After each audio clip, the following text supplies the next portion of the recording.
Cuando te vi sentí algo raro por dentro, una mezcla de miedo con locura. Y tu mirada me juro que si te pierdo, habré perdido la más grande fortuna. No sé nada de tu historia, ni de tu filosofía. Hoy te escribo sin pensar y sin ortografía, para aprender a quererte. Voy a estudiar cómo se cumplen tus sueños. Voy a leerte siempre muy lentamente. Quiero entenderte. Cuando te vi tuve un buen presentimiento, de esos que llegan una vez en la vida. Quiero tenerte aunque sea solo un momento, y si me dejas tal vez todos los días. No sé nada de tu historia, ni de tu filosofía.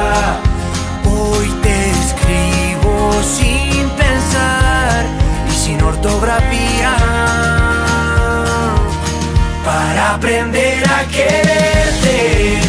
Voy a estudiar cómo se cumplen tus sueños. Voy a leerte siempre muy lentamente. Quiero entenderte,